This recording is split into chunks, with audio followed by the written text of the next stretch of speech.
Welcome to 360 Tamil. இன்னைக்கு இந்த வீடியோல நம்ம எந்த படத்தோட எக்ஸ்பிளனேஷன் பத்தி பார்க்க போறோம்னா, தெலுங்குல ரீசெண்டா வெளியான ரக்ஷனா அப்படின்ற படத்தை பத்தி தான் பார்க்க போறோம். இந்த படத்துல பாயல் ராஜ்புத் தான் லீட் ரோல் பண்ணியிருப்பாங்க. இது ஒரு பக்காவான கிரைம் த்ரில்லர் படம்னு சொல்லலாம். இந்த படத்தோட முடிவுல ஒரு சூப்பரான மெசேஜும் சொல்லியிருப்பாங்க. இந்த படத்துல நீங்க எதிர்பார்க்காத ட்விஸ்ட் அண்ட் டர்ன்ஸ்லாம் வரும். கண்டிப்பா இந்த படம் உங்க எல்லாருக்குமே பிடிக்கும் நம்புறேன். எக்ஸ்பிளனேஷனுக்குள்ள போறதுக்கு முன்னாடி இந்த வீடியோக்கு ஒரு லைக் போடுங்க. அது மூலியமா இந்த வீடியோ இன்னும் நிறைய பேர்கிட்ட கொண்டு போய் சேர்க்கப்படும். இப்ப டைம் வேஸ்ட் பண்ணாம நம்ம நேரடியா எக்ஸ்பிளனேஷனுக்குள்ள போயிடலாம். படத்தோட ஸ்டார்டிங் சீனே பெரிய டேங்க்ல இருந்து ஒரு பொண்ணு குதிச்சு இறந்து போயிடுறாங்க. இது எல்லாம் நம்ம ஹீரோயினுக்கு தான் கனவா வருது. சட்டுன்னு ஹீரோயினும் கனவுல இருந்து முழிக்கிறாங்க. நம்ம ஹீரோயினோட பேரு கிரண் அப்படின்றது போலீஸ் ஆபீசரா இருப்பாங்க. இறந்து போனவங்களோட பேரு பிரியா அப்படின்றது இவங்களோட ஃப்ரெண்டு தான். இப்ப நைட்டு நேரம் ஹீரோயின் இருக்காங்கல்ல, பைக் எடுத்துட்டு ஒரு இடத்துக்கு வந்துடுறாங்க. இப்ப சோகமா ஸ்மோக் பண்ணிட்டு இருக்காங்க. இவங்களை கிராஸ் பண்ண மாதிரி ஒரு கார் போகுது. அந்த காருக்குள்ள நிறைய ரவுடி ஆட்கள் மாதிரி இருக்காங்க. பெண்களை தூக்குறது தான் அவங்க வேலையாவே பண்ணிட்டு இருக்காங்க போல. தனியா இருக்கா தூக்கிடலாம் அப்படின்ற மாதிரிலாம் பேசிக்கிறாங்க. இப்ப எல்லாருமே மாஸ்க போட்டு இறங்கலாம்னு நினைக்கிறாங்க. இறங்குனவங்க செம்மையா ஷாக் ஆயிடுறாங்க. ஏன்னா லாங்ல இருந்தவங்க இவங்களுக்கு பக்கத்துல வந்து நிக்கிறாங்க. இவங்க பிளான் தெரிஞ்சுதான் பக்கத்துல நிக்கிறாங்க போல. இப்ப சடனா இவங்க கூட சண்டை போட ஆரம்பிக்கிறாங்க. இந்த கேங்க சேர்ந்த எல்லாருமே ஹீரோயினை எப்படியாவது புடிச்சிடலாம்னு நினைக்கிறாங்க. ஆனா ஹீரோயின் இருக்காங்கல்ல, எல்லாரையும் அடிச்சு போட்டு போலீஸை வர வச்சிடுறாங்க. இப்ப காரை செக் பண்ணி பார்க்கும் போதுதான் 3 பொண்ணுங்களை காருக்குள்ள லாக் பண்ணி வச்சிருக்கிறது தெரிய வருது. அந்த 3 பொண்ணுங்களை இவங்க காப்பாத்தினதுக்காக நன்றி சொல்லிட்டு இருக்காங்க. நீங்க மட்டும் சரியான நேரத்துக்கு வரலன்னா எங்களோட லைஃபே போயிருக்கோம் அப்படின்ற மாதிரிலாம் சொல்லிட்டு இருக்காங்க. கவலைப்படாதீங்க, இதுக்கப்புறம் சேஃபா இருங்க அப்படின்ற மாதிரிலாம் அட்வைஸ் பண்ணி இவங்களும் அனுப்பி வச்சிடுறாங்க. இப்ப சோகமா இந்த இடத்த விட்டு கிளம்ப ஆரம்பிக்கிறாங்க. ஆக்சுவலா இவங்களோட ஃப்ரெண்டு இங்க தான் இறந்திருப்பாங்க. அதனால தான் சோகமா வந்து இங்க நின்றுப்பாங்க. பிரியாவை பொறுத்த வரைக்கும் ஏழை குடும்பத்தை சேர்ந்தவங்களா இருப்பாங்க. நம்ம ஹீரோயின் தான் பினான்சியலா சப்போர்ட் பண்ணுவாங்க. பிரியா நல்லா படிச்சு நல்ல மார்க் வாங்கியிருக்காங்க. அதனால வெளிநாட்டுக்கு போக போறாங்க. அதை பத்திலாம் சந்தோஷமா ஃப்ரெண்டு கிட்ட சொல்லிட்டாங்க. இவங்க நல்ல மார்க் வாங்கினதுனால பேட்டி எடுக்கிறதுக்காக ஆட்கள்லாம் வந்திருக்காங்க. அவங்க கிட்ட என்ன சொல்றாங்கன்னா, என் ஃப்ரெண்டு மட்டும் இல்லைன்னா இதெல்லாம் நடந்திருக்காது, என் ஃப்ரெண்டுக்கும் பேரண்ட்ஸ்க்கும் தான் நன்றி சொல்லணும் அப்படின்ற மாதிரிலாம் பேசிட்டு இருக்காங்க. அன்னைக்கு நைட்டு பிரியா கால் பண்ணி ஈரினை வர சொல்லியிருப்பாங்க. ஈரினை பார்க்கறதுக்காக வராங்க. அப்ப பிரியா இருக்காங்கல்ல, மாடியில இருந்து குதிக்கிறதுக்காக வராங்க. வேணான்ற மாதிரி ஈரின் ஓடிட்டு இருக்காங்க. அதுக்குள்ள பிரியா குதிச்சு இறந்துருவாங்க. இதை பார்க்குற இவங்க செம்மையா ஷாக் ஆயிடுறாங்க. இப்ப ஊர் மக்கள் எல்லாம் அந்த இடத்துக்கு வர வச்சிடுறாங்க. இப்ப எல்லாருமே கூட்டமா நின்னுட்டு இருக்காங்கல்ல, அந்த கூட்டத்துல ஒருத்தன் லாலிபாப்பா ரொம்ப கூலா சாப்பிட்டுட்டு இருக்கான். இதை பார்க்குற ஹீரோயினுக்கு ரொம்ப ஷாக்கிங்கா இருக்கு. அந்த நபரை ஃபாலோ பண்ணும் அப்படின்ற மாதிரி பின்னாடி போக பாக்குறாங்க. கூட்டம் இருக்கிறதுனால அவன் அங்கிருந்து கலைஞ்சு போயிடுறான். இப்ப போலீஸ்லாம் இந்த இடத்துக்கு வந்துடுறாங்க.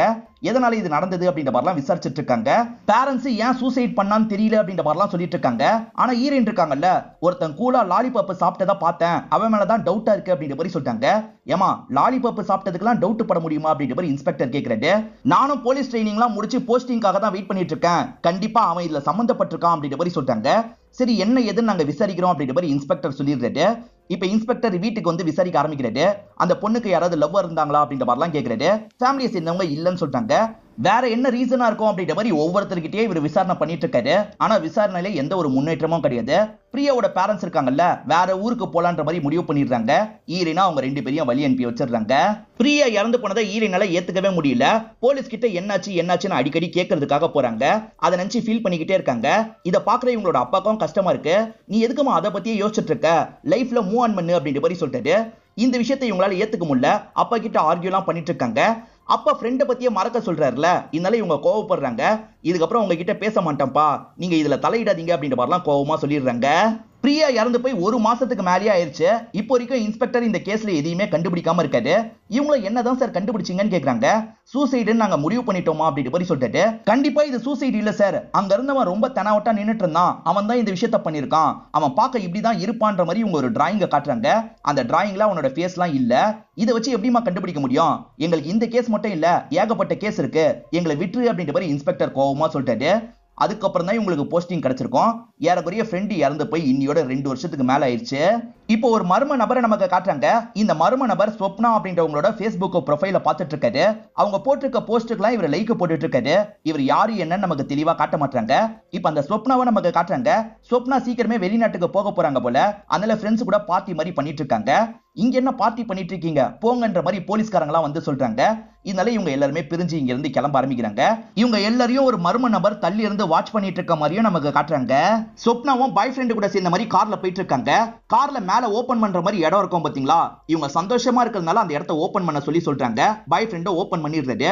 இவங்களும் வெளியே பார்த்த மாதிரி சந்தோஷமா கத்திக்கிட்டே வந்துட்டு இருக்காங்க. திடீர்னு பாய் ஃப்ரெண்டு யாரோ குறுக்க வந்ததை பாக்குறாரு போல. சடனா வண்டியை திருப்புறது. வண்டி ஏடகடமா இந்த இடத்துல ஆக்சிடென்ட் ஆகுது. இவங்க மேல இருந்ததுனால வண்டியை விட்டு கீழே போய் விழுந்துடுறாங்க. பாய் ஃப்ரெண்ட் அங்கேயே இறந்து போயிடுறாரு. இவங்க காயப்பட்ட மாதிரி விழுந்து கிடக்குறாங்க. ஈரின் வீட்டுல இருக்கும் போது இந்த தகவல் கிடைக்குது. ஈரினும் கிளம்பி வரேன்னு சொல்றாங்க. அப்பவும் இவங்களும் பேசிக்க மாட்டாங்கல்ல, ஒரு பார்வை மட்டும் பார்த்துட்டு இவங்களும் ஹாஸ்பிட்டலுக்கு வந்துடுறாங்க. அந்த பொண்ணு சீரியஸான கண்டிஷன்ல இருக்கா.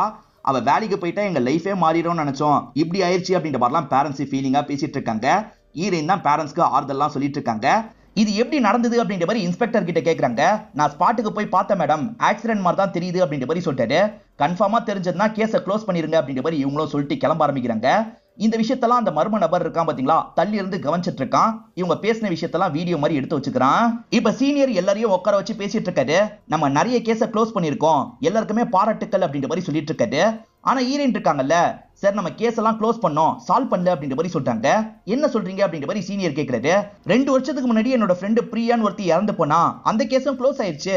ஆனா பிரியாவை யாரோ ஒருத்தர் தான் திட்டமிட்டு சாவடிச்சிருக்காங்க. அந்த குற்றவாளியை கண்டுபிடிக்க முடியல அப்படின்ற மாதிரி அந்த ஆபீசரை பார்த்துலாம் சொல்லிட்டு இருக்காங்க. அந்த ஆபீசர் என்னால் தான் முடியல, நீங்க தான் டியூட்டிக்கு சேர்ந்து 2 வருஷம் ஆயிடுச்சுல, நீங்க என்ன பண்ணீங்கன்னு கேக்குறாரு. உண்மைதான் சார், என்னாலயும் எதுவுமே பண்ண முடியல, அதுக்காக குற்றவாளியை விட்டுற முடியுமா, குற்றவாளியை கண்டிப்பா கண்டுபிடிக்கணும் அப்படின்ற மாதிரி சொல்லிட்டு இருக்காங்க. இவங்க சொன்ன விஷயத்தெல்லாம் சீனியர் ஏத்துக்கிறாரு. கேஸை க்ளோஸ் பண்றது நமக்கு முக்கியம் இல்ல, முடிக்கணும், நீங்க முடிங்கன்ற மாதிரி சொல்றாரு. என் பாய் ஃப்ரெண்ட் என்ன அடிஸ்டான்ற மாதிரி ஒரு பொண்ணு கம்ப்ளைண்ட் பண்ணிருப்பாங்க. ஆனா இவங்க பொண்ணு மேல கேஸை ஃபைல் பண்றதுக்காக போறாங்க. இதனால அப்பா டென்ஷன் ஆயிடுறாரு. என் பொண்ணு மேல எதுக்காக கேஸ் ஃபைல் பண்றதுக்கு போறீங்க அப்படின்ற மாதிரி கேக்குறாரு. ஏன்னா உங்க பொண்ணு தான் முதல்ல அடிச்சிருக்கா அப்படின்ற மாதிரி இவங்களும் சிசிடிவி ஃபுட்டேஜை காட்டுறாங்க. ஆக்சுவலா பொண்ணு தான் அடிச்சிருப்பா, ஆனா பாய் ஃப்ரெண்ட் மேல பழிய போட்டிருப்பா. நாங்க பொண்ணு சொன்னோன்னா உடனே ஏத்துக்கலாம் மாட்டோம், விசாரிச்சுட்டு தான் முடிவை எடுப்போம் அப்படின்ற மாதிரிலாம் இவங்க சொல்றாங்க. இந்த பொண்ணும் அப்பாவும் சாரி கேட்டுட்டு இந்த இடத்த விட்டு கிளம்புறாங்க. அந்த வீடியோவை ஈரன் திரும்பி பார்க்கும் போதுதான் ஒரு விஷயத்தை கவனிக்கிறாங்க. சுத்தி இருக்க எல்லாருமே அவங்க 2 பேர் சண்டை போட்டுக்கிட்ட விஷயத்தை தான் பார்ப்பாங்க. ஆனா ஒரு பொண்ணு மட்டும் ரொம்ப அப்செட்டா உட்காந்துட்டு இருக்கா. இவளுக்கு அப்படி என்ன பிரச்சனை அப்படின்ற மாதிரிலாம் இந்த இடத்துல இவங்க யோசிச்சுட்டு இருக்காங்க. இப்ப அந்த பொண்ணு நமக்கு காட்டுறாங்க. இவங்க பேரு நித்யா அப்படின்றது. அருண் ஒரு நபர் ஹாஸ்டலுக்கு எதிர இருந்து இவங்களை கவனிச்சிட்டு இருக்காரு. அந்த அருணை பார்த்தோன்னா நித்யா ஷாக் ஆயிடுறாங்க. இப்ப வேக வேகமா ரூம்குள்ள வந்துடுறாங்க. இப்ப அருண் கிட்ட இருந்து இவங்களுக்கு கால் வருது. இன்னைக்கு நைட்டு முழுக்க என்கிட்ட பேசிட்டு இருக்கணும் அப்படின்ற மாதிரி சொல்றான். எனக்கு நாளைக்கு எக்ஸாம்லாம் இருக்குன்னு சொல்றாங்க, அதெல்லாம் தெரியாது, பேசணும் அப்படின்ற மாதிரி சொல்றான். சரின்ற மாதிரி நித்யாவும் ஏத்துக்கிறாங்க. இவங்க கிட்ட பேசிட்டு இருக்காங்க. அப்படி பேசிட்டு இருக்கும் போது ஒரு ஸ்டேஜ்ல தூக்கம் வந்து இவங்க தூங்கிடுறாங்க. இவங்க தூங்கிட்டு இருக்கும் போது யாரோ கதவை தட்டுறாங்க. ஐயோ பேசுறதை விட்டுட்டுமே அப்படின்ற மாதிரி இவங்களும் பயப்படுறாங்க. கதவை திறந்து பார்த்தா ஈரனும் அசிஸ்டன்ட்டும் தான் இந்த இடத்துக்கு வந்திருக்காங்க. ஈரனை கண்டுக்காம இவங்க பாட்டுக்கு மாடிக்கு வந்து அவன் போயிட்டானா இருக்கானான்ற மாதிரி பார்த்துட்டு இருக்காங்க. இந்த பொண்ணு ரொம்ப பதட்டமா இருக்கிறதுனால என்ன ஆச்சு அப்படின்ற மாதிரி ஈரன் கேக்குறாங்க. கஃபேல 2 பேர் சண்டை போட்டுக்கிறாங்க, அதை கூட பார்க்காம நீ எதையோ யோசிச்சுட்டு உட்காந்துட்டு இருக்க, அப்படி என்ன உனக்கு சிக்கல், என்கிட்ட எதா இருந்தாலும் தைரியமா சொல்லு, நான் போலீஸ் தான் அப்படின்ற மாதிரிலாம் பேசுறாங்க. இந்த பொண்ணுக்கு சொல்றதா வேணாமா அப்படின்ற மாதிரி தோணுது. சரி சொல்லிடலாம் அப்படின்ற மாதிரி அந்த அருணை பத்தி சொல்ல ஆரம்பிக்கிறாங்க. அருணை பிடிச்சதான் இவங்க லவ் பண்ண ஆரம்பிச்சிருப்பாங்க. போக போக தான் அவன் டாக்ஸிக்னு தெரிய வந்திருக்கும். என் கூட வெளியே வரணும், வரலன்னு வச்சுக்கோ நான் மாடியில இருந்து குதிச்சு இறந்து போயிடுவேன் அப்படின்ற மாதிரிலாம் இவங்களை பயமுத்துவான். எப்ப பாரு இந்த மாதிரி யாடகடமா தான் ஏதாவது பண்ணிட்டு இருப்பான். இவங்க ரொம்ப பயப்படுறாங்க. தெரிஞ்ச அண்ணனோ ஏதாவது பிரச்சனையா அப்படின்ற மாதிரிலாம் கேட்கறாரு. இவன் என்ன பண்றானா அந்த அண்ணனை அடிச்சு இங்க இருந்து ஓட விட்டுறான். அதுல இருந்து இவனை பார்க்கவே இவங்க ரொம்ப பயப்படுவாங்க. அவன் எது சொன்னாலும் பண்ணுவாங்க. இதெல்லாம் கேட்டுட்டு இருக்க ஈரன் இருக்காங்கல்ல, எதுக்காக நீ போலீஸ் கிட்ட இந்த விஷயத்தெல்லாம் சொல்ல அப்படின்ற மாதிரி கேக்குறாங்க. சொன்னா வேற ஏதாவது பிரச்சனை வந்துடும் ரொம்ப பயந்துட்டேன், அதனால தான் சொல்லாம இருந்தேன் அப்படின்ற மாதிரிலாம் சொல்லிட்டு இருக்காங்க. கவலைப்படாத, அவனை என்ன பண்ணுமோ நான் பாத்துக்கிறேன் அப்படின்ற மாதிரி சொல்லிட்டாங்க. இந்த பொண்ணும் ஆறுதலா இவங்களை கட்டி பிடிச்சிடறா. அருணும் பார்க்ல வச்சு மீட் பண்ணலாம்னு சொல்லியிருப்பான். இப்ப அவங்க வரதுக்காக பார்க்ல உட்காந்து வெயிட் பண்ணிட்டு இருக்கான். இதெல்லாம் ஈரனுக்கு நல்லாவே தெரியும். ஈரன் வேணும்ட்டே ஆட்டா ஒரு சாரியில நடந்து வந்துட்டு இருக்காங்க. ஈரன் கிராஸ் பண்ணி போறதை இவன் கவனிச்சிடறான். இப்ப ஈரனை ஃபாலோ பண்ணும் அப்படின்ற மாதிரி ஈரனுக்கு பின்னாடி ஃபாலோ பண்ணி வந்துட்டு இருக்கான். இவன் தப்பா வீடியோ எடுக்க வாய்ப்பு இருக்கு, அதை ரெக்கார்ட் பண்ணலாம் அப்படின்ற மாதிரி ஈரன் யோசிக்கிறாங்க.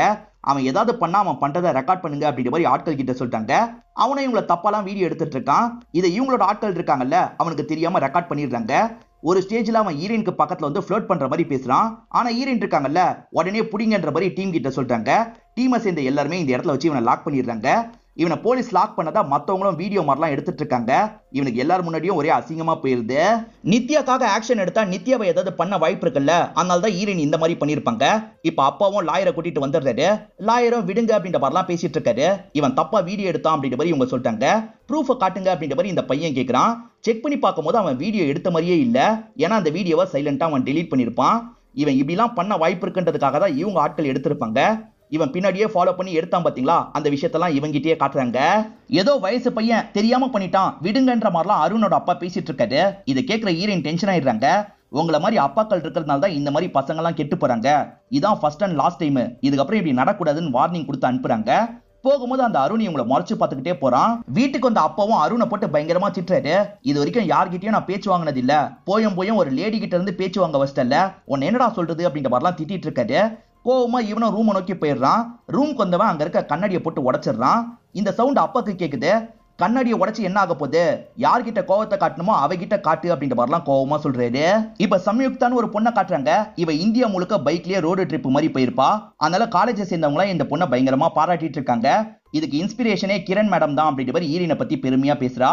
இப்ப ஈரினும் அந்த இடத்துக்கு வந்து சம்யுக்தாவை பாராட்டி பேசிட்டு இருக்காங்க. இப்ப அருண் ஃப்ரெண்ட்ஸ் கூட பார்ல சரக்கச்சிட்டு இருக்கான். ஈரன் அசிங்கப்படுத்திட்டாங்கல்ல, அதை நினைச்சு கோவப்பட்டு இருக்கான். அருண் அரெஸ்ட் பண்ணி கூட்டு போனாங்க பாத்தீங்களா, அதை வீடியோ எடுத்திருப்பாங்க. அந்த வீடியோவை பார்த்து ஒரு பையன் சிரிச்சிட்டு இருக்கான். இதை அருணை கவனிச்சிடறான். உனக்கு சிரிப்பா இருக்கான்ற மாதிரி போனை போட்டு உடைச்சிடறான். அதே மாதிரி அந்த நபர் கூடயும் சண்டை போட்டுட்டு இருக்கான். இப்ப ஈரன் பேசினதை நியூஸ்ல காமிச்சிட்டு இருக்காங்க. பெண்களுக்கு எதிராக எந்த ஒரு குற்றமும் நடக்கிறதுக்கு நான் விட மாட்டேன் அப்படின்ற மாதிரிலாம் பேசிட்டு இருக்காங்க. இதை பாக்குற அருண் கோவப்படுறான்.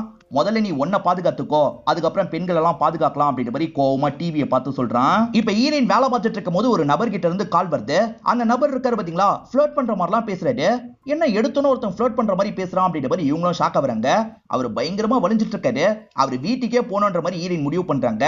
இந்த ஆளை ட்ரேஸ் பண்ணுங்க அப்படின்ற மாதிரிலாம் ஆட்கள் கிட்ட சொல்றாங்க. இப்ப லொகேஷனை கண்டுபிடிச்சு அந்த இடத்துக்கு போயிட்டு இருக்காங்க. வீட்டுக்கு வந்ததுக்கு அப்புறம் தான் அந்த நபர் ஷாக் ஆகுறாரு. ஏன் கால் பண்ண அப்படின்ற மாதிரிலாம் கேக்குறாங்க.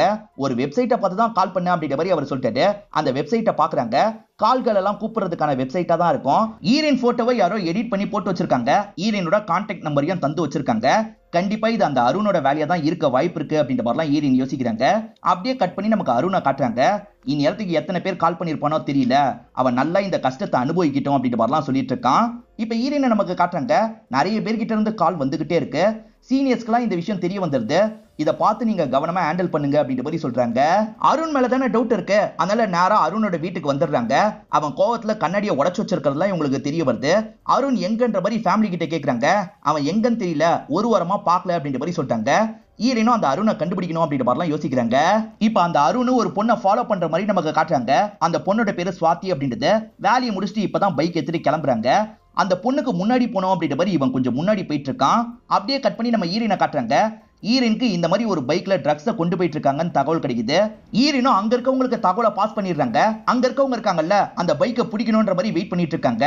அருண் பைக்கை தான் பிடிப்பாங்கன்னு பார்த்தா சுவாதியோட பைக்கை தான் மடக்குறாங்க. இப்ப வேகமா பேக் எல்லாம் எடுத்து செக் பண்ணிட்டு இருக்காங்க. என்ன பண்ணிட்டு இருக்கீங்கன்னு சுவாதியும் புரியாம கேக்குறாங்க. ட்ரக் இருக்கிறதா இன்ஃபர்மேஷன் கிடைச்சிருக்கு, அதனால தான் அப்படின்ற மாதிரிலாம் செக் பண்ணிட்டு இருக்காங்க. ட்ரக் எல்லாம் என்னோட பைக்ல இல்லன்ற மாதிரி சுவாதி சொல்றாங்க. அப்ப சுவாதிக்கு போன் கால் வருது. ஸ்பீக்கர்ல போட்டு இவங்க கேட்க ஆரம்பிக்கிறாங்க. ட்ரக் பத்திரமா இருக்கட்டும், போலீஸ்க்கு தெரிஞ்சிட போகுது அப்படின்ற மாதிரி யாரோ சொல்றாங்க. பேசுனது யாருன்னு எனக்கு தெரியாது அப்படின்ற மாதிரி சுவாதி சொல்றாங்க. அதை ஈரன் ஏத்துக்கிற மாதிரி இல்ல. ட்ரக் எங்க, ஒழுங்கா சொல்லு அப்படின்ற மாதிரிலாம் கேக்குறாங்க. அப்பதான் அவங்களோட ஹெல்மெட்டை பாக்குறாங்க. ஹெல்மெட்ல தேடி பார்க்கும் போதுதான் ட்ரக்கை மறைச்சு வச்சிருக்கிறது தெரிய வருது. ட்ரக் வச்சிருக்காங்கல்ல, அதனால ஆக்ஷனை எடுங்கன்ற மாதிரி ஆட்கள் கிட்ட இவங்க சொல்லிடுறாங்க. அதே சமயம் அருணை கண்டுபிடிக்கணும்ன்ற மாதிரி ஈரன் தேடிட்டு இருந்தாங்கல்ல, அருண் ஃப்ரெண்டை பிடிச்சிடுறாங்க. அந்த ஃப்ரெண்டு மூலியமா அருண் எங்க இருக்கான்றது தெரிஞ்சிருது. நான் இந்த விஷயத்தை பாத்துக்கிறேன் அப்படின்ற மாதிரி தனியா ஈரன் அந்த இடத்தை நோக்கி போயிட்டு இருக்காங்க. அண்டர் கன்ஸ்ட்ரக்ஷன்ல இருக்க ஒரு பில்டிங்ல தான் அவனோட சிக்னல் கடைசியா காமிச்சிருக்கு. இவங்க ஸ்டெப்ஸ் ஏறி மேல வந்துட்டு இருக்காங்க. அப்படி மேல வந்துட்டு இருக்கும் போதே கீழ இருந்து சவுண்ட் கேக்குது. என்ன சவுண்டுன்னு கீழே பாக்குறதுக்காக வந்துட்டு இருக்காங்க. அப்படி வந்துட்டு இருக்கும் போது சட்டுன்னு அவன் மேல இருந்து பொத்துன்னு கீழே விழுறான். இவங்க கண் முன்னாடியே இறந்து போயிடுறான். இதை இவங்க ஷாக்கிங்கா பார்த்துட்டு இருக்க மாதிரி காட்டுறாங்க. அவன் சூசைடுக்கு நீங்க தான் காரணம் அப்படின்ற மாதிரி ஈரன் மேல என்கொயரி நடந்துட்டு இருக்கு. அவன் சூசைடுக்கு நான் எப்படி சார் காரணமா இருப்பேன்ற மாதிரி இவங்க கேக்குறாங்க. உங்க போட்டோவை எடிட் பண்ணி போட்டது அருண்னு நீங்க சந்தேகப்பட்டீங்க, அதனால பேரண்ட்ஸை நீங்க தொல்லை பண்ணிருக்கீங்க, அதை தாங்கிக்க முடியாம தான் அவன் சூசைட் பண்ணிருக்கான் அப்படின்ற மாதிரிலாம் சீனியர் சொல்லிட்டு இருக்காரு.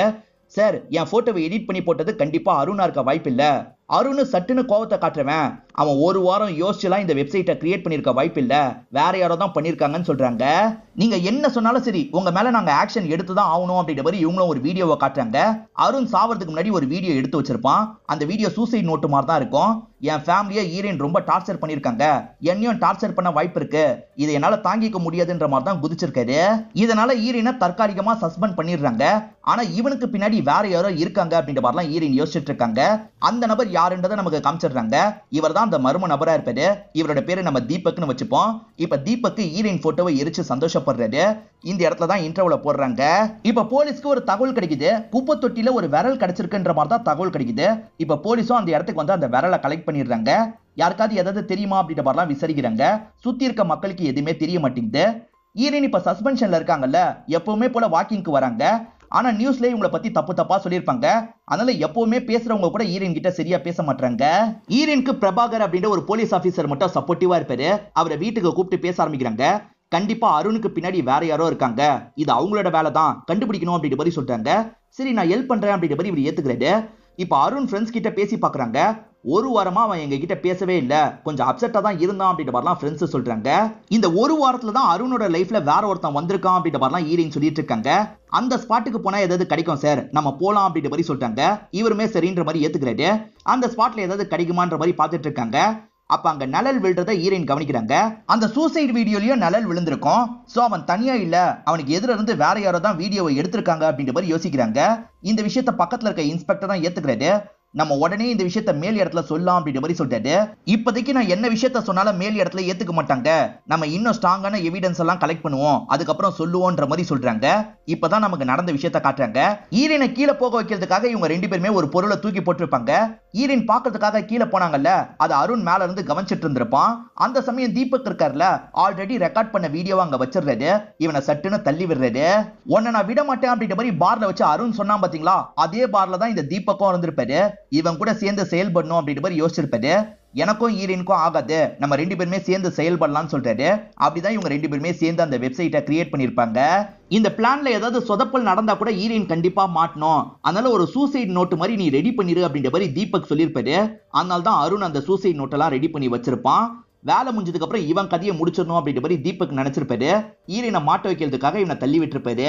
இதெல்லாம் பண்றவன் எதுக்காக பண்றான் அப்படின்றது ஈரனுக்கு புரிய மாட்டேங்குது. இப்ப பிரபாகர் கிட்ட டிஸ்கஸ் பண்ணிட்டு இருக்காங்க. பிரியாவோட சாவுல சம்பந்தப்பட்டவன் தான் இதுலயும் சம்பந்தப்பட்டிருக்கான்னு நினைக்கிறேன். பெண்கள் நிறைய பேர் ஆக்சிடென்ட்ல இறந்து போறாங்கல்ல, இந்த கேஸ் எல்லாம் எடுத்து நம்ம விசாரிக்கணும், ஏதாவது தெரிய வரும் அப்படின்ற மாதிரி சொல்றாங்க. பிரபாகரும் ரெக்கார்ட்லாம் எடுத்துட்டு வந்து இவங்களுக்கு ஹெல்ப் பண்றாரு. இவங்க ரெண்டு பேருமே சேர்ந்த மாதிரி அந்த கேஸை பத்தி எல்லாம் விசாரிக்க ஆரம்பிக்கிறாங்க. இந்த இடத்துல இந்த தீபக் இருக்கான் பாத்தீங்களா, ஒரு வீலை சுத்துறான். அந்த வீல் சம்யுக்தாவை தான் காட்டுது. அடுத்த டார்கெட் சம்யுக்தா அப்படின்ற மாதிரி முடிவு பண்றான்.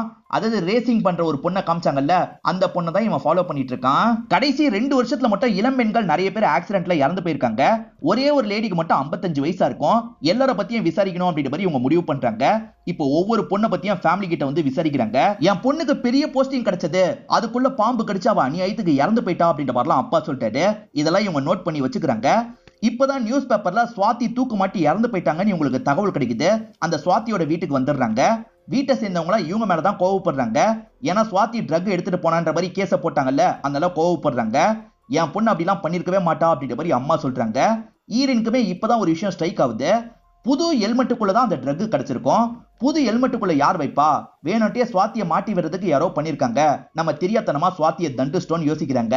ஸ்வப்னான்ற பொண்ணு ஆக்சிடென்ட் ஆயிதானே இப்ப கோமா கண்டிஷன்ல இருக்கா. இந்த ஆக்சிடென்ட்லயும் ஈரனுக்கு இப்ப லைட்டா டவுட் வருது. இப்ப காரை பத்தி தெரிஞ்ச ஒரு நபர்கிட்ட இவங்க பேசி பாக்குறாங்க. கடைசியா கார் ஸ்கிட் ஆயிருக்கு, காரணமே இல்லாம ஸ்கிட் ஆக வாய்ப்பு இல்ல, யாரோ குறுக்க வந்திருக்க வாய்ப்பு இருக்குன்ற மாதிரி இந்த நபர் சொல்றாரு. இப்பதான் நடந்த விஷயத்த நமக்கு காட்டுறாங்க. இந்த மர்ம நபரான தீபக் இருக்கார்ல, அவர் தான் குறுக்க வந்திருப்பாரு. அதனால தான் காரை ஆக்சிடென்ட் பண்ணிருப்பாங்க. இப்ப ஈரனுக்கு ஒரு பேட்டர்ன் கிடைச்சிருது. நடந்த எதுவுமே ஆக்சிடென்ட் கிடையாது, யாரோ திட்டமிட்டு தான் பண்ணிருக்காங்க. இந்த பொண்ணுங்க எல்லாமே அவங்களோட லைஃப்ல அடுத்த லெவலுக்கு போறதுக்கான நிலைமையில இருக்கும் போதுதான் இது நடந்திருக்கு. யாரோ ஒருத்தன் கோவப்பட்டு தான் இந்த விஷயத்தெல்லாம் பண்ணிருக்கான்னு சொல்றாங்க. ஈரன் ஒரு பக்கம் இந்த விசாரணை பண்ணிட்டு இருக்காங்க. இன்னொரு சைடு தீபக் இருக்காரு பாத்தீங்களா, அடுத்த டார்கெட்டான சம்யுக்தாவை ஃபாலோ பண்ணிட்டு இருக்காரு. ஈரனுக்கு பிரபாகர் ஹெல்ப் பண்றது கமிஷனருக்கு தெரிய வந்துருது. இப்ப பிரபாகரை சஸ்பெண்ட் பண்ணிடுறாரு. அதே மாதிரி உன்னை வேலையை விட்டு தூக்கிடுவேன் அப்படின்ற மாதிரிலாம் மிரட்டுறாரு. நீங்க வேலையை விட்டு கூட தூக்குங்க, ஆனா நான் இதுக்காகலாம் நிறுத்த மாட்டேன், கண்டிப்பா குற்றவாளியை கண்டுபிடிப்பேன் அப்படின்ற மாதிரி ஈரன் கோவமா இங்க இருந்து கிளம்புறாங்க. லைஃப்ல அடுத்த லெவலுக்கு போக போற பொண்ணுங்களை தானே குறி வச்சு சாவடிச்சிட்டு இருக்கான். இந்த லிஸ்ட்ல அடுத்து எந்தெந்த பொண்ணுங்களாம் மாட்ட வாய்ப்பு இருக்கு, அந்த லிஸ்ட்டை ரெடி பண்ணணும்னு யோசிக்கிறாங்க. 3 நாள் இவங்க ரூம்குள்ளேயே தான் இருக்காங்க. அந்த பொண்ணுங்களோட லிஸ்ட் எல்லாம் ஃபார்ம் பண்ணிட்டு இருக்காங்க. இப்ப பயங்கரமா டயர்டாயி அதே இடத்துல படுத்து தூங்கிடுறாங்க. நைட்டு நேரம் அந்த மர்ம நபர் வீட்டுக்குள்ள நுழையிறான். அப்ப தூங்கிட்டு இருக்காரு. இவங்க ரூம்க்கு வந்து பாக்குறான். இவங்க ரூம்ல இல்ல, வேற எங்க இருப்பாங்க அப்படின்ற மாதிரி இவங்களை தேடி இந்த இடத்துக்கு வந்துடுறான். ஈரன் கதையை முடிக்கணும் அப்படின்ற மாதிரிலாம் ஈரனை நோக்கி வந்துட்டு இருக்கான். இது எல்லாம் ஈரனோட பிரம்ம போல. ஈரன் முடிச்சு பார்க்கும் போதுதான் கமிஷனர் தான் இவங்களை நோக்கி நடந்து வந்திருக்காருன்னு தெரிய வருது. கமிஷனர் ரொம்ப சோகமா இருக்காரு. சம்யுக்தான்னு ஒரு பொண்ணை காமிச்சாங்கல்ல, அவங்க தான் கமிஷனரோட பொண்ணா இருப்பாங்க. பைக் ஆக்சிடென்ட்ல அவங்க இறந்து போயிருப்பாங்க. சம்யுக்தா இறந்து போனது எனக்கு தெரிய வந்தது சார், சாரின்ற மாதிரிலாம் இவங்க சொல்லிட்டு இருக்காங்க. கண்டிப்பா அது ஆக்சிடென்ட் இல்ல, யாரோ திட்டமிட்டு பண்ணிருக்காங்கன்னு இவர் சொல்லிட்டாரு. என் பொண்ணு ரேசரு, அவ இப்படி எல்லாம் இறந்து போக வாய்ப்பு இல்லைன்றாரு. பால் வாக்கர் கூட நல்லா கார் ஓட்டுவார் சார், அவரும் ஒரு ஆக்சிடென்ட்ல தான் இறந்து போனாரு, அதை நம்புறீங்கன்னா இதையும் நம்புங்கன்ற மாதிரி சொல்லிட்டாங்க. ஏமா இப்படி பேசுறன்ற மாதிரி கமிஷனர் கேட்கிறாரு. பின்ன என்ன சார், நான் தான் படிச்சு சொன்னேன்ல, நீங்க எங்க கேட்டீங்க, உங்க பொண்ணை என்னால காப்பாத்தி இருக்க முடியும், நீங்க தான் உங்க பொண்ணை சாக விட்டீங்கன்ற மாதிரி சொல்லிட்டாங்க. உங்க பொண்ணு சாக வாய்ப்பு இருக்குன்னு ஏற்கனவே ப்ரெடிக்ட் பண்ணிருக்கேன் பாருங்கன்ற மாதிரி காட்டுறாங்க. அப்பதான் பொண்ணோட போட்டோவெல்லாம் அவங்க ஒட்டி வச்சிருக்கிறது இவருக்கு தெரிய வருது. ஒருத்தன் சொல்லி வச்ச மாதிரி 2 வருஷமா இதை தான் பண்ணிட்டு இருக்கான், எப்படியாவது அவனை பிடிக்கணும் அப்படின்ற மாதிரிலாம் சொல்லிட்டு இருக்காங்க. இப்பதான் இவங்க என்ன சொல்ல வராங்கன்னு இவருக்கு புரியுது. நான் தாமா புரிஞ்சுக்காம தப்பு பண்ணிட்டேன், அவன் யாரா இருந்தாலும் சரி சீக்கிரமா அவனை புடி, உனக்கு ஃபுல் ஃப்ரீடம் தரேன்னு சொல்லிட்டாரு. இவங்களுமே சரின்ற மாதிரி ஏத்துக்கிறாங்க. நிறைய இளம்பெண்கள் இறந்து போயிருந்தாலும் ஒரு வயசான லேடி இறந்து போனாங்கல்ல, அவங்க வீட்டுல போய் விசாரிக்கணும்ன்ற மாதிரி ஹீரோயினும் அந்த வீட்டுக்கு வந்துடுறாங்க. பார்த்தா அது தீபக்கோட வீடுன்றது நமக்கு தெரிய வருது. தீபக்கும் என்னோட அம்மா தான், அவங்க வலிக்கு விழுந்து இறந்து போனாங்க அப்படின்ற மாதிரி சொல்றாரு. கொஞ்சம் டீட்டெயிலா சொல்ல முடியுமான்னு கேக்குறாங்க. திடீர்னு மாடியில இருந்து டப்புன்னு சவுண்ட் கேட்டது. அம்மா ரூம்க்கு வந்து பார்த்தேன், அம்மா பாத்ரூம்ல இருந்தது தெரிய வந்தது. உள்ள போய் பார்க்கும் போது தான் அவங்க வலிக்கு விழுந்து இறந்து போனது எனக்கு தெரிய வந்ததுன்னு சொல்றாரு. உண்மை என்ன தெரியுமா, இவர் தான் அம்மாவை வெல்ற மாதிரி பண்ணிருப்பாரு. அம்மாவை பாத் டப்ல வச்சு இவர் சாவடிச்சிருப்பாரு. நான் அந்த பாத்ரூமை மட்டும் பார்க்கணும்னு ஹீரோயின் கேக்குறாங்க. வாங்க நான் காட்டுறேன் அப்படின்ற மாதிரி இவரும் மாடியில இருக்க ரூமுக்கு கூட்டு வந்துடுறாரு. இப்ப ஹீரோயினும் அந்த பாத் டப்பெல்லாம் கவனிச்சிட்டு இருக்காங்க. அந்த சமயம் இவர் இருக்காரு பாத்தீங்களா, டக்குன்னு ஒரு ஸ்ப்ரேவை எடுத்து வச்சுக்கிறாரு. அது என்ன ஸ்ப்ரே அப்படின்றது தெரியல. இப்ப ஹீரோயினுக்கு ஒரு டவுட் வருது. கதவை உடைச்சாங்கன்னு ரிப்போர்ட்ல இருக்காது, கதவை உடைக்காம நீங்க எப்படி உள்ள போனீங்க அப்படின்ற மாதிரி கேக்குறாங்க. இவர் சட்டுன்னு ஒரு விஷயத்தை யோசிச்சிடுறாரு. இல்ல, அம்மா குளிக்கிறதுக்காக போகும்போதே வலிக்கு விழுந்துட்டாங்க போல, அதனால தான் கதவை சாத்தல அப்படின்ற மாதிரிலாம் இந்த இடத்துல சமாளிச்சிடுறாரு. சாகிறதுக்கு முன்னாடி உங்களோட அம்மா 100க்கு கால் பண்ணிருக்காங்க, ஆனா பேசாமையே காலை கட் பண்ணிட்டாங்க, அது ஏன்னு கேக்குறாங்க. அதுக்கும் இந்த நபர் ஒரு காரணத்தை சொல்லிட்டாரு. ஆனா உண்மையில நடந்ததை நமக்கு காட்டுறாங்க. இவரை பத்தின ஏதோ ஒரு சீக்ரெட் அம்மாக்கு தெரிஞ்சிருது போல. அம்மாவும் போலீஸ்க்கு கால் பண்ணலாம்னு நினைக்கிறாங்க. அது தெரிஞ்சு இவர் இருக்காரு பாத்தீங்களா, போனை புடிங்கி காலை கட் பண்ணி விட்டுறாரு. போன்லாம் பண்ணீங்கன்னா அவ்வளவுதான் அப்படின்ற மாதிரி மிரட்டுறாரு. ஆனா ஹீரோயின் கிட்ட என்ன சொல்றாருன்னா, பக்கத்து ஏரியால நிறைய திருட்டெல்லாம் நடந்தது, என் வீட்டையும் நடந்துருமோன்னு என்னோட அம்மா பயந்து கால் பண்றதுக்காக போனாங்க, இதுக்கெல்லாம் கால் பண்ணக்கூடாதுமான்ற மாதிரி நான் தான் போனை கட் பண்ணேன் அப்படின்ற மாதிரி இவர் சொல்றாரு. சரி, எதுக்காக இதெல்லாம் கேட்டுட்டு இருக்கீங்க அப்படின்ற மாதிரி கேட்கிறாரு. ஒரு நபர் திட்டமிட்டு ஆக்சிடென்ட்ல எல்லா பொண்ணுங்களையும் சாவடிச்சிட்டு இருக்கான், அவனை கண்டுபிடிக்கிறதுக்காக தான் விசாரணை பண்ணிட்டு இருக்கேன் அப்படின்ற மாதிரி சொல்லிட்டாங்க. இவ்வளவு கண்டுபிடிச்சிட்டாலா அப்படின்ற மாதிரி அவர் ஆச்சரியப்படுறாரு. நீங்க கண்டுபிடிக்க வாழ்த்துக்கள் அப்படின்ற மாதிரி உங்களுக்கு கையை கொடுக்குறாரு. இவங்களும் கிளம்பலாம் திரும்புறாங்க. அப்பதான் அவரோட கையில நிறைய ஸ்வெட் இருக்கிறது உங்களுக்கு தெரியுது. ஏன் இவ்வளவு ஸ்வெட்டா இருக்குன்னு யோசிக்கிறாங்க.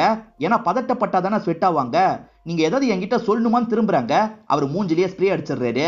அண்டர் கன்ஸ்ட்ரக்ஷன்ல இருக்க அந்த பில்டிங்க்கு தான் கூட்டு வந்திருக்காரு. இப்ப தூக்கு போட்ட மாதிரி இவங்களை நிக்க வச்சிருக்காரு. சப்போர்ட்டிங்க்கு கீழே ஒரு டின்னு மட்டும் தான் இருக்கு. இவர் எதுக்காக இதெல்லாம் பண்றாரு அப்படின்ற பிளாஷ்பேக்கை இவங்க கிட்ட சொல்றாரு. இந்த தீபக்கை பொறுத்த வரைக்கும் ஒரு அக்கா இருக்காங்க, அவங்க ஃபாரினுக்கு போக போறாங்க, அம்மாவை பாத்துக்கோ அப்படின்ற மாதிரிலாம் தம்பி கிட்ட சொல்லிட்டு இருக்காங்க. இந்த லாலிபப் சாப்பிடு அப்படின்ற மாதிரி அக்காக்கு தரான். இந்த இடத்துல தான் ஒரு பிளாஷ்பேக்கை நமக்கு காட்டுறாங்க. சின்ன வயசுல இவங்க 2 பேருமே ஆர்ம் ரெஸ்லிங்காக மோதிட்டு இருக்காங்க. அம்மாவும் பொண்ணு ஜெயிக்க சொல்லி சொல்றாங்க. ஜெயிக்கிறவங்களுக்கு தான் லாலிபப்னு சொல்லிட்டாங்க. இந்த பொண்ணு தான் கடைசியில தம்பியை ஜெயிச்சிடுறா. எனக்கு தான் லாலிபப் அப்படின்ற மாதிரி சந்தோஷப்பட்டு இருக்கா. இவர் இருக்காரு பாத்தீங்களா, இந்த விஷயத்தை நினைச்சு ஃபீலிங்கா அழுதுட்டு இருக்காரு. அப்ப அந்த இடத்துக்கு வந்த அப்பா இருக்காருல்ல, ஆம்பளை பையனா இருந்துட்டு அழக்கூடாது, என்னாச்சுன்னு கேக்குறாரு. இவனும் நடந்த விஷயத்தெல்லாம் சொல்லிட்டு இருக்கான். ஏண்டா போயும் ஒரு பொண்ணு கிட்ட தான் தோத்தியா அப்படின்ற மாதிரி அப்பா கேக்குறாரு. என்னைக்காவது நான் அழுது பாத்திருக்கியா, ஆனா உன் அம்மா அழுது பாத்திருப்ப. பெண்கள் அழுவாங்க, ஆனா ஆண்கள் நம்ம அழக்கூடாது, எப்பவுமே மீசியை முறுக்கிட்டு கெத்தா இருக்கணும் அப்படின்ற மாதிரிலாம் அப்பா சொல்றாரு. அப்பா சொல்ற இந்த விஷயத்துல இவன் ரொம்ப இன்ஃப்ளூயன்ஸ் ஆயிடுறான். லைஃப்ல ஒவ்வொரு ஸ்டேஜ்லயும் அக்கா தான் இவனை விட டாப்ல இருக்காங்க. இதெல்லாம் பாக்குறதுக்கு இவனுக்கு கோபமா இருக்கு. அக்காவை ஏதாவது பண்ணணும் அப்படின்ற மாதிரிலாம் இவன் யோசிச்சுட்டு இருக்கான். இப்ப பிரசன்ட்ல இவன் லாலிபப் கொடுத்தான் பாத்தீங்களா, அதை சாப்பிட்டு இவங்க மயக்கம் ஆயிடுவாங்க. இப்ப அக்காவை லாக் பண்றதுக்காக ஒரு இடத்துக்கு கூட்டு வந்துடுறான். ஏன்டா இப்படி பண்றேன்னு கேக்குறாங்க. எப்பவுமே நீ என்னை விட டாப்லயே இருக்க, அதனால தான், இதுக்கப்புறம் நீ இங்க தான் இருக்கணும் அப்படின்ற மாதிரிலாம் சொல்லிடுறான். இதை பத்தி அம்மாக்கு தெரிய வந்துடும். அம்மாவை மிரட்டி வச்சிருப்பான். அம்மா போலீஸ் கிட்ட எல்லாம் சொல்ல ட்ரை பண்றாங்கல்ல, அதனால அவங்க கதையை முடிச்சிடலாம் அப்படின்ற மாதிரி தான் முடிச்சிருப்பான். இதை பத்தி எல்லாம் ஹீரோயின் கிட்ட சொல்லிட்டு இருக்கான். இப்ப சூசைடு வீடியோ ரெடி பண்ணும், நீ அதுக்கேத்த மாதிரி பேசணும் அப்படின்ற மாதிரி சொல்லிட்டு இருக்கான். அதாவது பிரியா இறந்து போயிட்டா, எனக்கு ரொம்ப கஷ்டமா இருக்கு, நானும் இந்த உலகத்தை விட்டு போறேன்ற மாதிரி ரெக்கார்ட் பண்ணும் அப்படின்ற மாதிரி சொல்றான். நீ சொல்ற மாதிரிலாம் பேச முடியாது அப்படின்ற மாதிரி சொல்றாங்க. பேசலன்னு வச்சுக்கோ, உன் அப்பாவோட கதையை முடிச்சிருவேன் அப்படின்ற மாதிரி மிரட்டுறான். இதனால ஹீரோயின் பயப்படுறாங்க. சரி நீ சொல்ற மாதிரியே பேசுறன்ற மாதிரி ஏத்துக்கிறாங்க. இவன் பிரியாவை எப்படி சாவடிச்சான் அப்படின்றத இந்த இடத்துல சொல்ல ஆரம்பிக்கிறான். பிரியா போன்ல இருந்து ஹீரோயினை வர வச்சதே இவனோட வேலையா தான் இருக்கும். இவன் ஹீரோயினை ஷூட் பண்ணிடுவேன் அப்படின்ற மாதிரி மேல இருக்க பிரியாவை மிரட்டிட்டு இருப்பான். நீ குதிக்கணும், இல்லனா உன் ஃப்ரெண்டு கதை முடிஞ்சிடும் அப்படின்ற மாதிரி தான் மிரட்டிட்டு இருப்பான். ஹீரோயின் சாக கூடாதுன்றதுக்காக தான் பிரியா மேல இருந்து குதிச்சு இறந்து போயிருப்பாங்க. இப்ப அப்பாவை வச்சு ஹீரோயினை மிரட்டிட்டு இருக்கான்ல, அப்பாக்காக இவங்களும் இவன் சொன்ன மாதிரியே பேசிடுறாங்க. இப்ப இவங்களுக்கான சூசைட் நோட்டை இவனுக்கு கிடைச்சிருது. போனை கீழே வச்சுட்டு இவனும் அந்த டின்னை தட்டி விட்டுறான். ஹீரோயினும் தூக்குல தொங்கி கஷ்டப்பட்டு இருக்காங்க. இவனும் இறந்துருவாங்கன்னு இங்க இருந்து கிளம்ப ஆரம்பிக்கிறான். ஆனா ஹீரோயின் இருக்காங்க பாத்தீங்களா, ஃபுல் ஃபோர்ஸை போட்டு அந்த கயிறை இழுக்கிறாங்க. ஒரு ஸ்டேஜ்ல அந்த கயிறு அருந்து இவங்க பொத்துன்னு கீழே விழுந்துடுறாங்க. இவங்க கீழே விழுந்த சவுண்ட் அவனுக்கு கேட்டுருது. அவனும் வேகமா இந்த இடத்தை நோக்கி வந்துட்டு இருக்கான். இவங்களும் எந்திரிச்சு அவன் கூட சண்டை போடுறாங்க. அவன் இருக்கான் பாத்தீங்களா, இவங்களை போட்டு பயங்கரமா அடிச்சிடுறான். ஈரினும் காயப்பட்ட மாதிரி கீழே விழுந்து கிடக்குறாங்க. நீ பொண்ணு, உன்னால எதுவுமே பண்ண முடியாது அப்படின்ற மாதிரி தெனாவட்டா பேசிட்டு இருக்கான். இவங்க வழியெல்லாம் தாண்டி எந்திரிச்சு இவன் கூட சண்டை போடுறாங்க. இந்த வாட்டி அவனை போட்டு பயங்கரமா அடிச்சிடுறாங்க. அவனை லாக் பண்ண மாதிரி ஒரு இடத்துல உட்கார வச்சிடுறாங்க. அவன் உயிர் கொஞ்சம் கொஞ்சமா இந்த இடத்துல போயிட்டு இருக்கு. எனக்கு சாகிறத பத்தி கவலை இல்ல, செத்தாலும் நான் தான் வின்னரு, நீ லூசர் அப்படின்ற மாதிரிலாம் சொல்லிட்டு இருக்கான். ஏன் அப்படி சொல்றன்ற மாதிரி இவங்க கேட்டுட்டு இருக்காங்க. அதுக்குள்ள அவன் இறந்து போயிடுறான். இவன் அக்காவை மீன் பண்ணி தான் சொல்றான் போல. அக்காவை எங்கேயோ ஒளிச்சு வச்சிருக்கான் அப்படின்ற மாதிரி யோசிக்கிறாங்க. இப்ப போன் மூலியமா ஏதாவது தெரிஞ்சுக்கலாம் அப்படின்ற மாதிரி ட்ரை பண்றாங்க. அதே சமயம் இவங்க டீமுக்கு கால் பண்ணி இதெல்லாம் இன்ஃபார்ம் பண்றாங்க. ஏற்கனவே போலீஸ்க்கு ஒரு இடத்துல விரல் கிடைச்சது பாத்தீங்களா, அதுக்கு பக்கத்துல இவனோட ஒரு வீடு இருக்கும். அந்த வீட்டுக்கு போலான்ற மாதிரி இவங்க அந்த வீட்டுக்கு வந்துடுறாங்க. அங்க சீக்கிரட்டா ஒரு ரூம் இருக்கு. அந்த ரூம்குள்ளதான் அவன் அக்காவை லாக் பண்ணி வச்சிருக்கான்றது இவங்களுக்கு தெரிய வருது. அந்த இடத்துல இருந்து அக்காவை காப்பாத்திடுறாங்க. இப்ப அக்காக்கு டாக்டர் ட்ரீட்மெண்ட்லாம் தந்துட்டு இருக்காங்க. இப்ப எல்லாருமே ஈரனை பாராட்டுறாங்க. இத பத்தி மீடியா கிட்ட முழுசா சொல்லணும் அப்படின்ற மாதிரி யோசிக்கிறாங்க. இல்ல சார், இவன் பண்ண எல்லாத்த பத்தியெல்லாம் வெளியே சொல்ல வேணாம், ஏன்னா அது மத்தவனை இன்ஃப்ளூயன்ஸ் பண்ண வாய்ப்பு இருக்கு. இவன் அம்மாவை சாவடிச்சிருக்கான், அக்காவை லாக் பண்ணி வச்சிருக்கான்னு மட்டும் சொல்லுவோம், மத்ததெல்லாம் ஆக்சிடென்ட்டாவே இருக்கட்டும் சொல்றாங்க. சரின்ற மாதிரி சீனியர்ஸும் ஏத்துக்கிறாங்க. இப்ப வெளியே இருக்க மீடியாட்கள் கிட்ட அவன் பண்ணதை பத்தி எல்லாம் சொல்லிட்டு இருக்காங்க. அக்காக்கு சாப்பாடை கவர்ல தருவான், அதே மாதிரி குப்பைய கவர்ல வாங்கிப்பான். அந்த குப்பையில விரல போட்டா போலீஸ் கண்டுபிடிக்க வாய்ப்பு இருக்குன்றதுக்காக தான் அக்கா அப்படி பண்ணிருப்பாங்க. அதை பத்தி எல்லாம் சீனியர் சொல்லிட்டாரு. இதெல்லாம் ஒரு பெண்ணா இருந்து ஈரின் கண்டுபிடிச்சிருக்காங்க. ஈரினை எல்லாருமே பாராட்டணும் அப்படின்ற மாதிரிலாம் இந்த இடத்துல பேசிட்டு இருக்காரு. ஆனா ஈரின் அப்செட் ஆயிடுறாங்க. அது என்ன ஒரு பெண்ணா இருந்துட்டு அப்படின்ற மாதிரிலாம் யோசிச்சுட்டு இங்க இருந்து கிளம்புறதுக்கு போறாங்க. இவங்க கிளம்புறதுக்கு போறதுனால பிரபாகரம் என்னாச்சு அப்படின்ற மாதிரி கேக்குறாரு. இங்க தீபக்க குறை சொல்லி ஒன்னும் ஆக போறது இல்ல, ஏன்னா தீபக் மென்டாலிட்டியில நிறைய பேர் இருக்காங்கன்னு சொல்லிட்டாங்க. என்ன சொல்ல வராங்கன்னு பிரபாகருக்கு புரியுது. பிரபாகரம் நீங்க கிரேட் மேடம்ன்ற மாதிரி சல்யூட் அடிக்கிறாரு. தேங்க்யூன்னு சொல்லிட்டு இவங்களும் கார்ல இங்க இருந்து கிளம்ப ஆரம்பிக்கிறாங்க. ஏற்கனவே உமன் அச்சீவருக்கான அவார்டு இவங்களுக்கு தரதா ஒருத்தங்க சொல்லியிருப்பாங்க. இவங்க எந்த பதிலுமே சொல்லியிருக்க மாட்டாங்க. என்ன மேடம் எந்த பதிலுமே சொல்லாம இருக்கீங்க அப்படின்ற மாதிரி ஒருத்தர் கால் பண்ணி கேக்குறாரு. அச்சீவர் ஓகே, உமன்ன்றதை மட்டும் தூக்க முடியுமா அப்படின்ற மாதிரி இவங்க கேக்குறாங்க. சாரி மேடம், அப்படிலாம் தூக்க முடியாது அப்படின்ற மாதிரி அவர் சொல்லிட்டாரு. அப்ப எனக்கும் இதுல விருப்பம் இல்ல அப்படின்ற மாதிரி சொல்லிடுறாங்க. மென்ஸுக்கு மென் அச்சீவர்னு சொல்றது இல்லல்ல, அப்ப உமன்ஸுக்கு மட்டும் எதுக்காக உமன் அச்சீவர்னு சொல்லணும் அப்படின்றது தான் ஈரனோட கேள்வியா இருக்கும். இவ்வளவு நாள் அப்பா கிட்ட பேசாம இருந்தாங்கல்ல, இப்ப அப்பா கிட்ட இவங்க பேச ஆரம்பிச்சிடுறாங்க. அப்பாவும் இவங்களை வீட்டுக்குள்ள கூட்டு போயிட்டு இருக்காரு. அப்ப பக்கத்து வீட்டுல நடக்கிற ஒரு விஷயத்த கவனிக்கிறாங்க. அண்ணன் விளையாடட்டும், நீ உள்ள வந்து ஹெல்ப் பண்ணு அப்படின்ற மாதிரி பொண்ணை மட்டும் அம்மா கூப்பிடுறாங்க. பொண்ணு விளையாடுறதை நிறுத்திட்டு உள்ள போறா. இந்த மாதிரிலாம் பண்றவங்க நிறைய பேர் இருக்காங்கல்ல, ஆனா இவங்க அப்பா அப்படிலாம் பண்ணிருக்க மாட்டாரு. பொண்ணு போலீஸ் ஆகணும்னு ஆசைப்பட்டோன்னா நீ நினைச்சதை பண்ணுமான்ற மாதிரி சொல்லியிருப்பாரு. அதெல்லாம் யோசிச்சு பார்த்து அப்பாவை பத்தி இவங்க நன்றி எல்லாம் சொல்லிட்டு இருக்காங்க.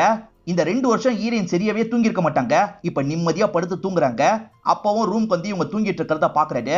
இப்ப அப்பாவும் சந்தோஷப்பட்டுக்கிட்டே இங்க இருந்து கிளம்புற மாதிரி காமிச்சு படத்தை முடிச்சிடுறாங்க. இந்த படம் உங்க எல்லாருக்குமே பிடிச்சிருக்கோம் நம்புறேன். இந்த வீடியோ உங்களுக்கு பிடிச்சிருந்ததுன்னா லைக் பண்ணுங்க, கமெண்ட் பண்ணுங்க, மறக்காம 360 தமிழ் சேனலை சப்ஸ்கிரைப் பண்ணுங்க.